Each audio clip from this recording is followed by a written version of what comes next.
tout de suite. Tête à tête.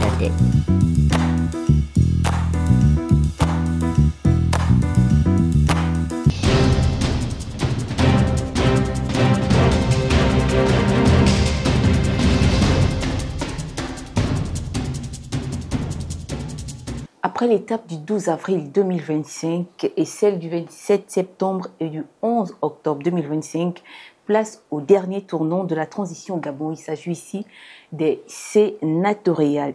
Ayant pris part à ces échéances, c'est-à-dire les législatives et les locales, nous recevons ce soir M. Laurent Angué Mezu, président du RPG, Rassemblement pour le Gabon. Avec lui, nous allons parler de la transition qui tire à sa fin les enjeux de la Ve République.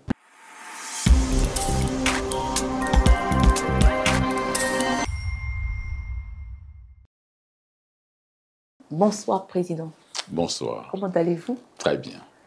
Alors, nous allons droit au but. Vous rentrez de l'intérieur du pays, où vous étiez candidat aux législatives et aux locales. Quelle expérience retenez-vous de ces échéances dans votre localité, mais aussi dans l'ensemble du pays? Ok, merci de me donner l'occasion. C'est toujours un plaisir renouvelé lorsque je me retrouve ici de parler effectivement des dernières échéances électorales chez nous qui marquent pratiquement la fin de la transition. Vous me posez la question de savoir quelle expérience j'en tire de ces consultations électorales. Je pourrais vous dire que je sors de là avec un arrière-goût. Un arrière-goût amer parce que les élections ne se sont pas déroulées comme cela se devrait. Nous avons connu le référendum, nous avons connu l'élection présidentielle, mais j'avoue que ce que nous avons constaté lors de ces élections législatives et locales sortait de l'ordinaire. Nous avions pensé que tout ce que nous avons décrié hier, qui était relatif à la 4e République, ne pouvait plus revenir. Mais malheureusement, nous sortons de là avec véritablement un sentiment partagé et mitigé. Mais toujours est-il que c'est toujours une expérience importante à capitaliser. Nous avons rencontré nos compatriotes à travers notre circonscription politique et à l'étendue nationale, à travers nos candidats. Nous avons rencontré nos compatriotes qui étaient véritablement très attendus, très attentifs. Ils voulaient écouter ce que nous avions comme message et je crois qu'ils n'ont pas été déçus. Bien sûr. Alors, Monsieur Laurent Angué Mezu, après votre dernier passage sur ce plateau, vous aviez eu à relever un certain nombre de mots qui présageaient face aux élections législatives et locales. Au sortir de ces échéances, quel est finalement votre sentiment? Mais vous l'avez dit, vous m'avez donné l'opportunité de tirer l'attention des plus hautes autorités lorsque je suis passé ici, parce que j'avais un certain nombre d'informations qui auraient pu permettre aux autorités, c'est-à-dire ceux qui organisent les élections, de prendre des dispositions pour endiguer ce que j'ai dénoncé hier, mais qui s'est avéré juste. J'avais dénoncé que les bureaux de vote de chez moi et certainement ailleurs étaient envahis de ceux qui n'avaient aucun intérêt et aucune attache avec ces localités. Et naturellement, chez moi, c'était extraordinaire. Je l'ai dénoncé ici et les populations étaient pratiquement envahies. Nous avons également dénoncé, effectivement, l'achat des procurations. Je l'avais dit ici sur ce même plateau avant les élections, que nous avions des informations que beaucoup sont en train d'acheter des carnets entiers de procuration. Ça s'est avéré juste également. Et là encore, c'est très grave. C'est très grave parce que les procurations sont éditées par l'autorité qui organise les élections. Si ces procurations se retrouvent entre les mains des candidats, et d'ailleurs d'un seul camp politique, ça voudrait dire que les élections n'étaient pas impartiales.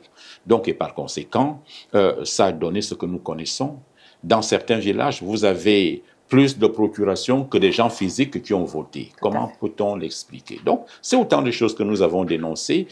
Nous sentons les choses venir parce que nous sommes en communication avec le bas peuple, nous sommes en communication avec les esprits qui gouvernent cette nation et nous pensons à tirer la sonnette d'alarme pour que l'autorité qui organise les élections puisse prendre les devants et endiguer, freiner cette vague qui n'a fait que ternir effectivement l'image de notre pays et surtout l'image de notre transition qui a commencé de la plus belle des manières, qui devait s'achever également de la même façon, mais malheureusement aujourd'hui, beaucoup de choses sont à redire.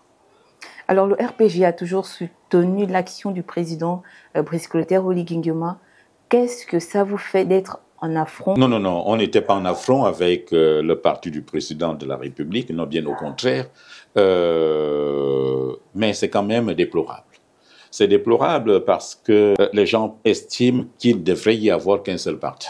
Non, nous sommes partis du monopartisme. Aujourd'hui, nous sommes dans l'ère du pluralisme politique et participatif. Donc, par conséquent, il n'y avait pas de raison que ce soit considéré comme un affront le fait d'avoir présenté des candidats pour d'autres formations politiques. Ce n'était pas un affront.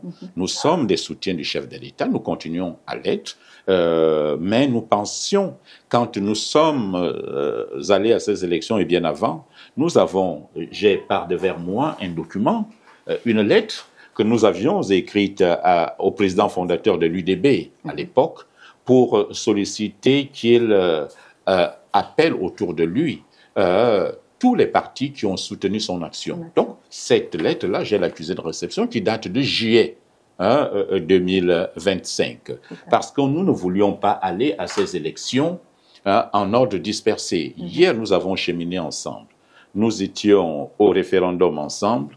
Nous étions à la présidentielle ensemble. Il était souhaitable, selon nous, que tous ceux qui étaient des soutiens du chef de l'État puissent se retrouver autour du chef de l'État pour que lui il redistribue les cartes, pour que nous n'allions pas les uns marchant sur les autres. Mais malheureusement, nous avons vu ce qui s'est passé. Les amis d'hier se sont donné des coups de couteau, se sont donné des coups de poing, et ça va laisser certainement des stigmates alors qu'on n'avait pas besoin de ça. Et le chef de l'État qui prône l'inclusion, je pense que les choses sont passées à travers les mailles du chef de l'État, mais malheureusement, le constat est là. Nous sommes allés en ordre dispersé, les uns pensant seulement à leurs propres intérêts. Ils étaient très nombrilistes et ne voulaient rien entendre. Mais je crois que le chef de l'État aura le temps de tirer des leçons de ce qui vient de se passer parce que nous formons une ceinture autour du chef de l'État et il n'était pas bon que tous les œufs soient mis dans un même panier. Donc, ça fait mal que nous nous soyons allés à ces élections en ordre dispersé, mais ce n'est pas un affront au parti du chef de l'État. Je suis président d'un parti politique qui est historique, un parti politique qui date de 90. Vous imaginez, on ne pouvait pas mettre notre clé sous le paillasson sous prétexte que nous soutenons le chef de l'État. Et c'était peut-être aussi l'occasion pour le chef de l'État de nous soutenir.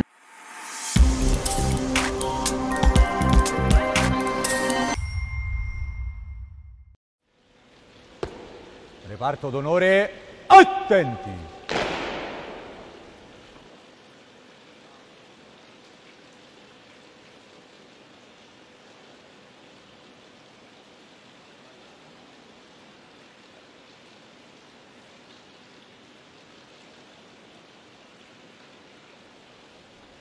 Reparto d'onore, presentat onori al Presidente della Repubblica Gabonese.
Bandiera di guerra del 1° Reggimento Granatieri di Sardegna. Reparto d'onore del 1° Reggimento Granatieri di Sardegna, pronti per la rassegna.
Tout de suite, tête à tête.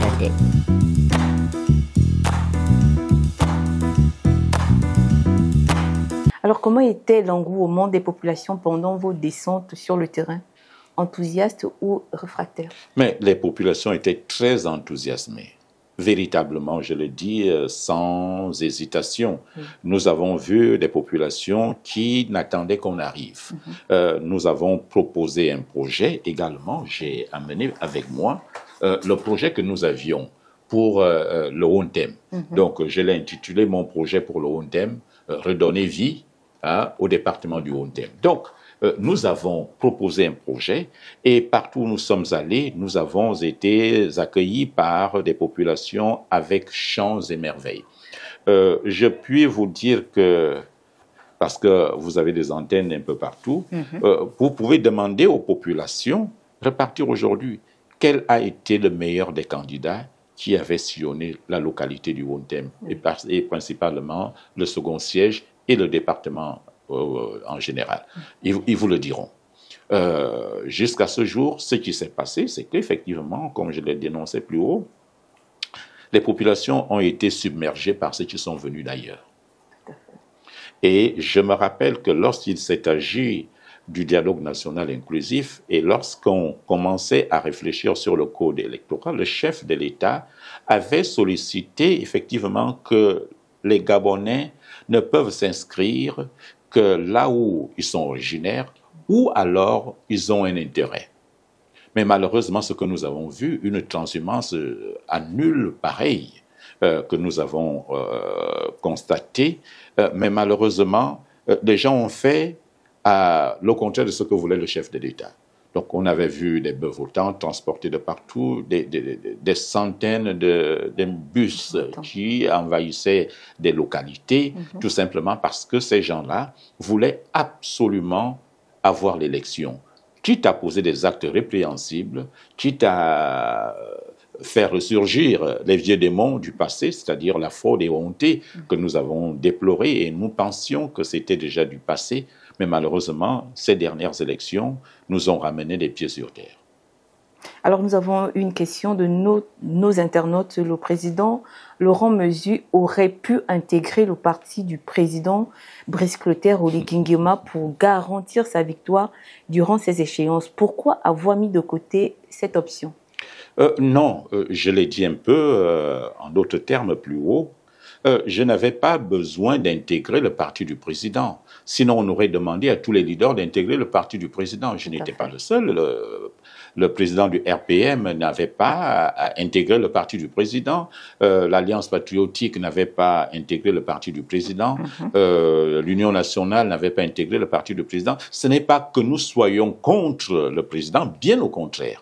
Nous avons estimé que nous sommes en régime pluraliste et participatif. Donc, il était de bon aloi que nous nous affirmions en tant que soutien du chef de l'État, pas en nous défragmentant dans un même moule. Non, nous ne voulions pas cela. D'ailleurs, nous avons des textes, nos partis, pour le mien, que je connais le plus, est régi par des textes, des statuts et règlements intérieurs. Donc, nous ne pouvions pas faire autrement que ce que nous avions fait, par exemple, au présidentiel, où nous avons organisé un congrès extraordinaire et nous avons investi le président de la République comme étant le candidat du RPG. Mais les élections législatives, avec ce que vous connaissez aujourd'hui sur la loi des partis politiques, donc il était de bon aloi que chaque parti politique veuille affirmer effectivement son existence, et c'est ce qui fut fait. Donc ce n'est pas une option pour moi de dire qu'il fallait certainement intégrer le parti du président pour garantir mon élection. Je ne me bats pas forcément pour un poste personnel, je me bats pour l'intérêt général. Donc c'est pourquoi je me suis reconnu en la proposition du chef de l'État qui voudrait qu'effectivement le Gabonais recouvre sa dignité. Donc on ne va pas recouvrir notre dignité en usant des pratiques d'un autre âge. Donc je suis constant.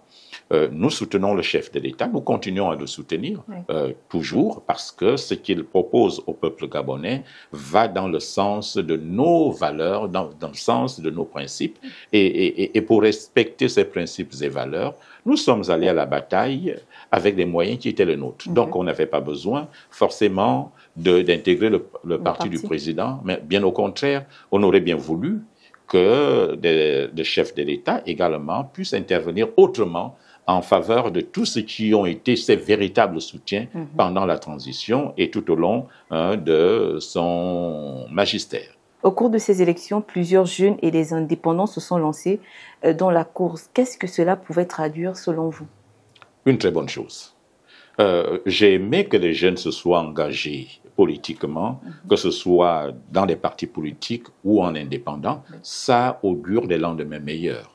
Ils ont fait une première expérience, ils ont besoin de cette expérience-là pour relancer la suite. Donc, je pense que nous sommes en train de préparer le relais, à passer le relais aux jeunes. Il était tout à fait normal qu'à l'ère de la Ve République, où toutes les cartes devaient être rabattues, que les jeunes estiment avoir une chance. Et beaucoup ont été élus, beaucoup sont des conseillers, c'est une très bonne chose, ils vont apprendre la chose politique parce que, dit-on, ce qui se fait sans vous est contre vous. Donc c'est pourquoi j'ai été très fier de voir des jeunes compatriotes se lancer politiquement parce que la décision pour changer ce pays, elle est politique. Donc on ne peut pas dire parce que ceci, parce que cela, je ne fais pas de politique, je suis neutre, personne n'est neutre. Personne n'est neutre. Vous ne pouvez pas participer à la vie politique et vouloir critiquer ce qui se fait. Donc, pour moi, c'était une très bonne chose.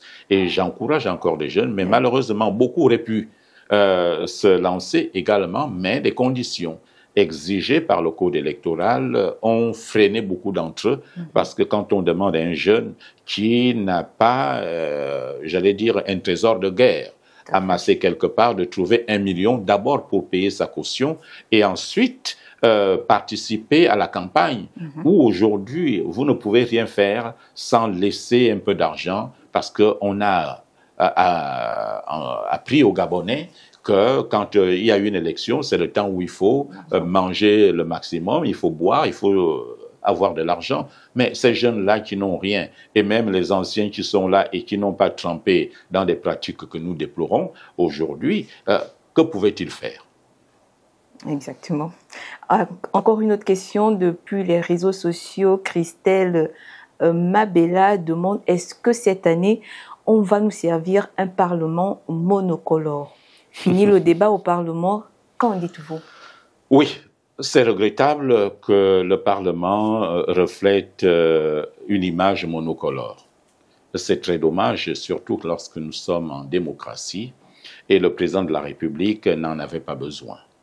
Le président de la République, non seulement le régime que nous avons adopté, ne présage aucun danger pour le chef de l'État à avoir forcément une majorité au Parlement, mais surtout les pratiques qui ont été déployées sur le terrain nous laissent, comme je le disais tantôt, un arrière-goût, parce que je ne sais pas si beaucoup d'entre eux, certains seront fiers d'avoir été élus honnêtement, mais d'autres pas du tout. Moi, je ne pense pas que quelqu'un qui a bourré les urnes, quelqu'un qui a utilisé à outrance les procurations, qui a transporté les populations, qui n'habitent pas la localité et qui n'ont aucun intérêt avec la localité, serait fier d'être député à l'Assemblée nationale. Mais toujours est-il que ce sont les Gabonais qui les ont envoyés là-bas, quoi qu'il en soit. Ce sont les Gabonais qui les ont envoyés au Parlement, mais nous regrettons que ce soit un Parlement à la limite monocolore, et là, sous d'autres cieux. Oui.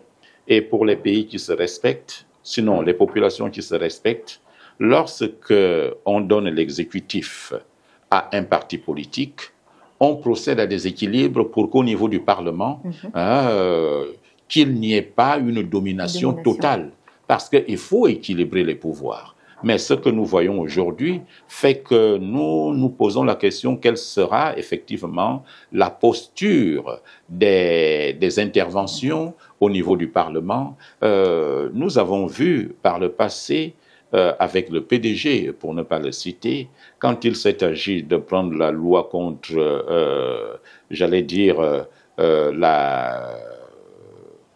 la dépénalisation de l'homosexualité, ceux qui voulaient faire le contraire avaient été sanctionnés. Donc, vous voyez, donc, s'il y avait d'autres expressions partisanes qui étaient au Parlement à cette époque-là, peut-être la loi n'allait pas passer.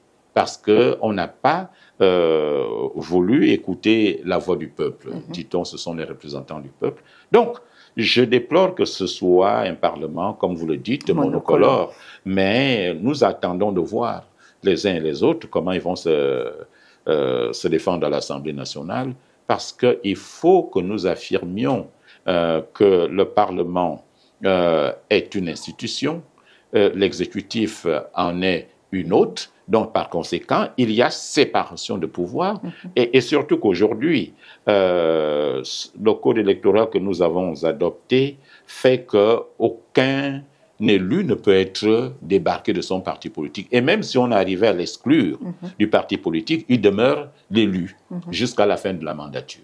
Donc, j'estime qu'ils seront libres, des hommes et des femmes libres, pour parler librement et ne pas aller juste... comme des moutons à l'abattoir. Tout ce qui sera décidé sans aucun recul, et ils feront tout ce qui sera dit. Non, nous pensons qu'avec ce nouveau code électoral, ils ont la latitude de s'émanciper, parce que personne ne pourra leur enlever le mandat qu'ils ont eu sous quelque bannière que ce soit la bannière du parti du président ou de toute autre formation politique, ils ne peuvent pas être débarqués. Donc, ils garderont, même s'ils sont exclus du parti, mais ils resteront députés ou sénateurs du Parlement. Donc, par conséquent, j'estime qu'ils pourront, par sursaut d'orgueil, et que certains que je connais très bien ont des principes. Ils pourront bien défendre le peuple gabonais. Mais nous regrettons que ce soit monocolore. On espère que tout ira à merveille pour les Gabonais. Alors, il y a Christelle Mayeb qui demande à Monsieur Laurent Angué-Mezu quel est donc le regard du RPG face à ce qui se dessine? Toujours prêt à soutenir l'action du chef de l'État ou la donne a changé? Non, la donne n'a pas changé. Ce n'est pas à cause des élections, encore que le chef de l'État n'a posé aucun acte. Ce sont les partisans du chef de l'État qui se sont manifestés négativement, comme nous le disons. Mais le chef de l'État a promis au peuple gabonais, c'est notre candidat.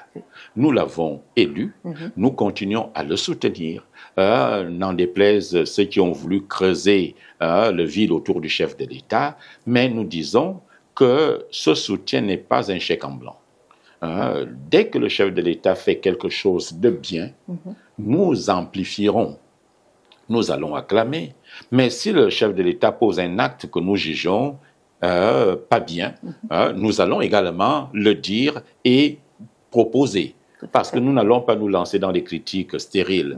Nous voulons que le chef de l'État réussisse sa mandature, donc par conséquent, il gagnerait mieux à ce que d'autres expressions puissent avoir une autre lecture de la situation du pays, et c'est ce qui lui permettrait de pouvoir rectifier le tir au cas où il se mettrait involontairement à côté de ce qu'il voulait faire. Donc, il n'y a pas de souci à ce niveau.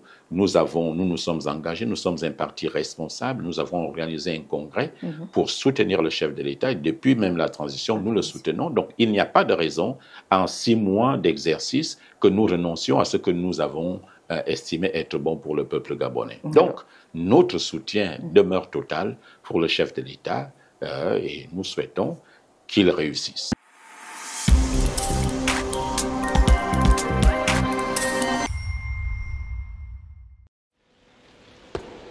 Reparto d'onore, attenti!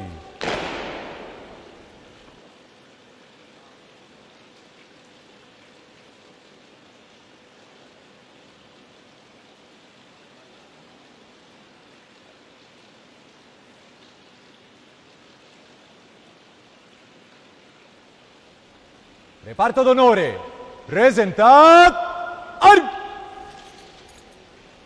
onori al Presidente della Repubblica Gabonese.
Bandiera di guerra del 1° Reggimento Granatieri di Sardegna. Reparto d'onore del 1° Reggimento Granatieri di Sardegna, pronti per la rassegna.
Tout de suite. Tête à tête.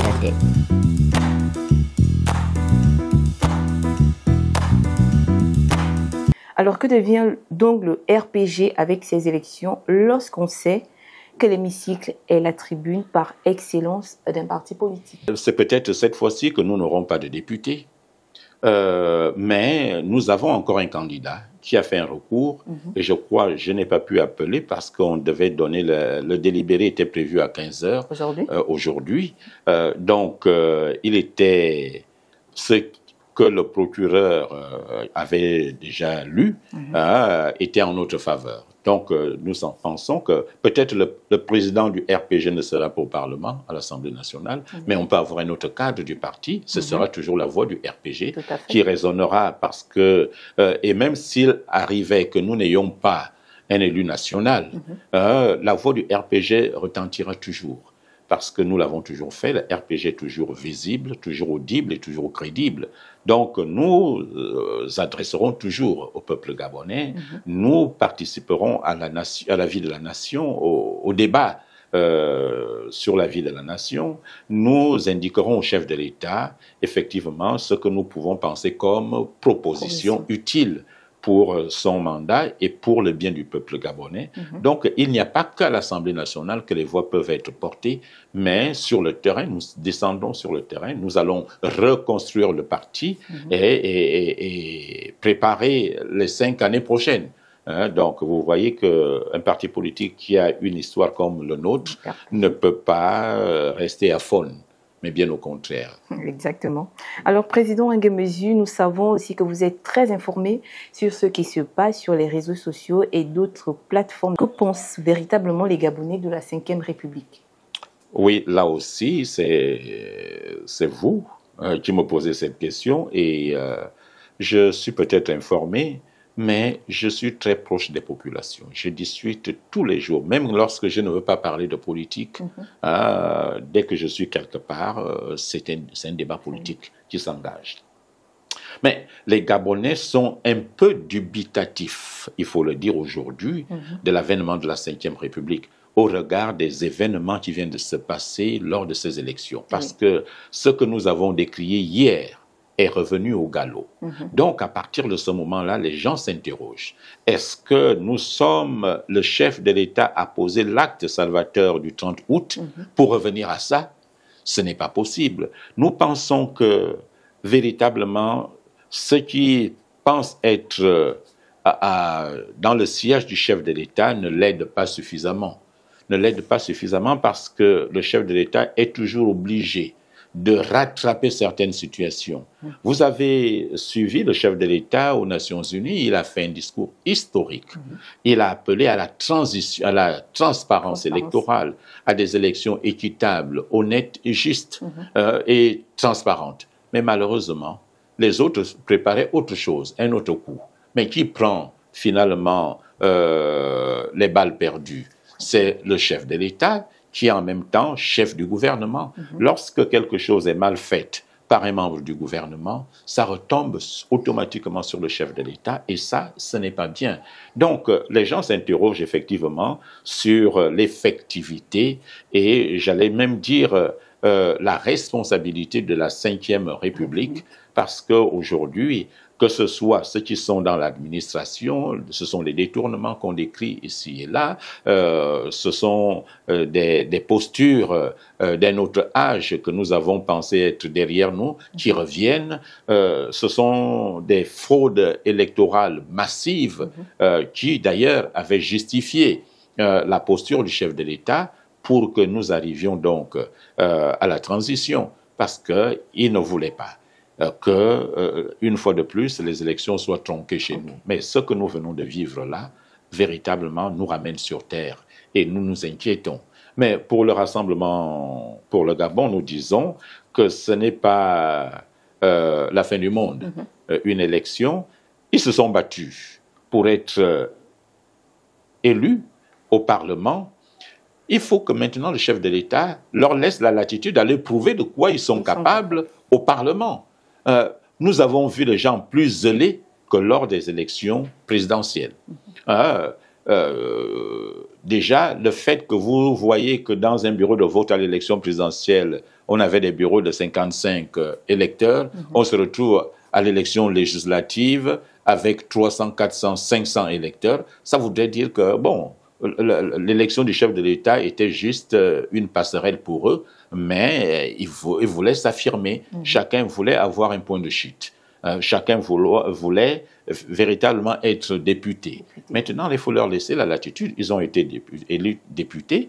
Qu'ils continuent. On va voir comment ils défendent. Ils deviennent nos députés à nous. Nous allons voir comment ils défendent l'intérêt supérieur de la nation. C'est le bonheur que je puisse souhaiter à chacun d'eux en disant que les appréhensions aujourd'hui des uns et des autres qu'ils ont de la Ve République se justifient par des actes d'un autre âge. Mais je crois que le chef de l'État est suffisamment vigilant et il saura mettre les pendules à l'heure pour que plus jamais ça.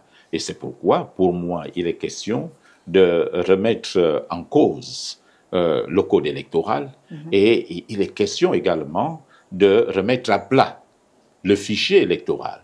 Donc, on ne peut plus continuer avec un tel fichier électoral. Donc, il faut repartir à zéro, rebâtir un nouveau fichier électoral et rediscuter du nouveau code électoral pour que les conditions qui nous amènent à circonscrire la transhumance électorale, la fraude électorale, et que, allais-je dire, les responsables de ce qui vient de se passer, qui a terni l'image du Gabon, il faut le dire, soit ces responsables-là soient punis par la loi. Merci, Président. Alors, pour terminer cet entretien, Président Laurent Angué-Mezu, vous êtes face à la caméra. Et encore une fois, vous m'avez donné l'occasion de m'adresser aux concitoyens, à nos compatriotes, pour leur dire que les élections viennent de se passer, ce n'est pas la fin d'une vie. Le Gabon doit demeurer uni au-delà de ce qui s'est passé. Nous pensons que nous démarrons là un chantier vaste avec le chef de l'État. Il n'a pas besoin de plusieurs sons de cloche différents pour bâtir le Gabon, mais nous pensons également que le peuple gabonais doit jouer sa partition. Nous voulons que le Gabon ressemble effectivement à ce pays, comme on dit Alice au pays des merveilles, que le Gabon soit ce pays exemplaire. Nous avons connu une transition exceptionnelle qui fait école, mais nous voulons que la suite soit toujours une école pour d'autres pays et pour d'autres nations. Donc, nous ne devons pas nous résigner de ce qui s'est passé. C'est un faux pas. Il faut se relever et continuer le chemin avec le chef de l'État en lui donnant toute la force nécessaire pour qu'il soulève effectivement le poids des responsabilités qui sont aujourd'hui pour lui. Tout le pays est sur ses épaules. Il a l'habitude de le dire, les 94% qu'il a obtenu à l'élection présidentielle, c'est les 94% des attentes du peuple gabonais. Ça veut dire qu'il est suffisamment conscient que le peuple l'attend. Mais nous ne devons pas être impatients. Laissons le temps au temps. Paris ne s'est pas construit en un jour, et surtout lorsqu'on a trouvé un pays totalement par terre, j'allais même dire enterré, et qu'il est en train de déterrer et en vouloir faire un pays modèle. Donc, accordons-lui une chance pour qu'il essaye de faire ce qu'il a prévu et promis au peuple gabonais. Donc, je demande au peuple gabonais de rester patient, de regarder, mais d'être vigilant. D'être vigilant parce qu'il y a tellement de serpents qui sont tapis sous les herbes, voulant nous ramener à l'arrière-pays. Nous ne pensons pas que le Gabon que nous voulons aujourd'hui puisse s'accommoder de certaines pratiques. Donc, le peuple gabonais ne peut pas demeurer à part. Il faut qu'il participe. Il ne faut pas qu'il soit spectateur. Ils doivent être des acteurs. Et tout ce que le chef de l'État essaie de faire pour que nous nous réapproprions notre économie, pour que nous nous réapproprions notre dignité, il ne le fera pas seul. Il faut que chacun, à son petit niveau, puisse mettre la main à la pâte pour que cela soit une réalité et que le Gabon rayonne. Exactement. Merci, Président Laurent Angué-Mezu, de toujours être disponible pour Alpha Télévision. C'est ici que prend fin ce nouveau numéro de Tête à Tête. Simplement vous rappeler que nous étions en compagnie de Monsieur Laurent Angué-Mesure, président du RPG, Rassemblement pour le Gabon, avec qui nous avons parlé des enjeux de la 5e République, sachant que la transition tire à sa fin. Merci à tous nos internautes, mais également à l'équipe Alpha, Chris Ibwanga et Ornella Bazangia. Bonne suite de programme sur Alpha. Bonsoir. Alpha TV, l'excellence de la simplicité.